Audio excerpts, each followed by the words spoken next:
Meanwhile, the University Grants Commission has constituted a fact-finding committee to investigate 2 consecutive student suicides at KIIT University in Bhubaneswar on the 16th of February.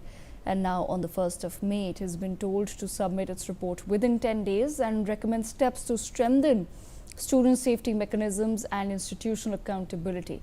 Meanwhile, DCP Jagmohan Meena has spoken on the case. Listen in. के basis पर तो इस case में investigation में पता चला कि जब इवनिंग में फ्लोर वार्डन अटेंडेंस ले रही थी तो एक रूम से कोई रेस्पॉन्स नहीं आया।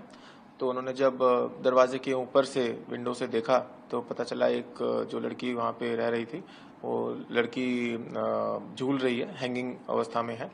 तो इमीडिएटली उन्होंने पुलिस को इंटीमेट किया, ब्रेक इन किया गया और शायद लाइफ हो इसलिए इमीडिएटली लोकल हॉस्पिटल किम्स में शिफ्ट किया गया। पर वहाँ पहुँचने के बाद पता चला कि शी वॉज नो मोर। तो उनको उसकी डेड बॉडी को एम्स हॉस्पिटल में रखा गया है, वहाँ पे इंक्वेस्ट एंड पोस्टमार्टम करा जाएगा। पेरेंट्स को भी इंटीमेट किया गया है, पेरेंट्स अभी ऑन द वे हैं भुवनेश्वर के लिए। तो उनके आने के बाद उनके सामने विद ड्यू प्रोसीजर हम लोग इंक्वेस्ट एंड पोस्टमार्टम करेंगे। उसके अलावा जो इन्वेस्टिगेशन में पता चला है कि लड़की नेपाल से थी और वो यहाँ पर बीटेक फर्स्ट ईयर की स्टूडेंट थी और कंप्यूटर साइंस इंजीनियरिंग की स्टूडेंट थी। My colleague Akshay Marana with me on the broadcast. Akshay, take our viewers through the details, please. देखिए, जो नेपाली छात्रा की जो मौत हुआ है, जो सुसाइड हुआ है, उसको लेकर जो पुलिस है, जो जांच में जुटी हुई है और पर जो उनके परिवार को इन्फॉर्म कर दिया गया था।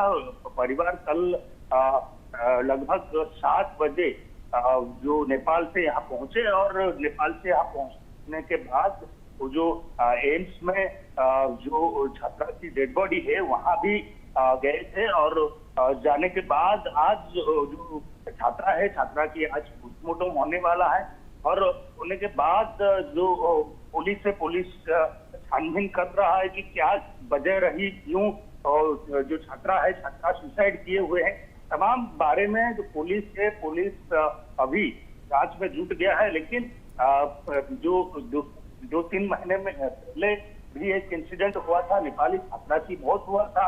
मौत होने के बाद तुरंत जो सीट यूनिवर्सिटी के प्रशासन यहाँ से जो नेपाली छात्राओं को यहाँ से जाने के लिए मजबूर कर दिए थे। उसके बाद जो उड़ीसा सरकार हस्तक्षेप करने के बाद उनको लाने की भी कोशिश किया गया था। लेकिन उसके 3 महीने बीतने के बाद एक इंसिडेंट होना, ये कहीं ना कहीं एक गंभीर विषय है और गंभीर विषय इसीलिए है क्योंकि वो गम जो नेपाली जो यूनियन से बोलना है कि वो गम मिटा नहीं था, इससे इंसिडेंट होना ये एक निंदनीय विषय है। और तमाम जो घटना को पूरी तरह से निष्पक्ष जांच करना चाहिए। निष्पक्ष जांच होने के बाद ये जो घटना क्यों हुआ, या जो छात्रा को प्रेशर कुछ था या वो कुछ इन्फॉर्म किए थे, जो यूनिवर्सिटी अथॉरिटी है उनको इन्फॉर्म किए थे या नहीं, ये तमाम बारे में पूरा जांच होना चाहिए और निष्पक्ष जांच होना चाहिए।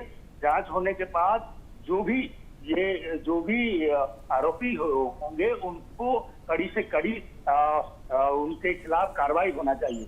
Okay, all right. Meanwhile, NHRC member Priyank Kanungo has reacted. Listen in. Last month हम लोगों ने 27 मार्च को एक रिपोर्ट जारी की थी, अपनी रिकमेंडेशंस दी थी। उस घटना में एक नेपाली छात्रा की आत्महत्या के कारण मृत्यु होने की सूचना हमको मिली थी। हमारी टीम वहां गई थी, उसने वहां पे इंक्वायरी की थी और डिटेल्ड इंक्वायरी के बाद ये पाया था कि उस स्टूडेंट के साथ सेक्सुअल अब्यूज किया गया, उसका पोर्नोग्राफिक जो है कंटेंट उसका इस्तेमाल करके जबरदस्ती बनाया गया और फिर उसके माध्यम से उसको ब्लैकमेल किया गया।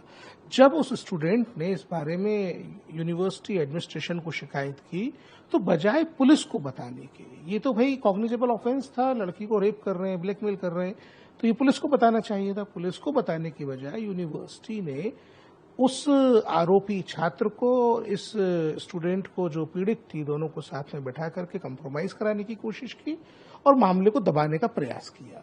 इसमें प्राइमा फेसाई यूनिवर्सिटी के एडमिनिस्ट्रेशन के लोग दोषी थे। हमने कहा था कि इनके खिलाफ मुकदमा बनाया जाए, यूजीसी को कहा था कि यूनिवर्सिटी के खिलाफ कार्रवाई की जाए। अभी जो एनवायरनमेंट इस यूनिवर्सिटी का है वो कंड्यूसिव नहीं है, बच्चों के लिए ठीक नहीं है। स्टूडेंट्स वल्नरेबल रहेंगे इस तरीके की परिस्थितियों में।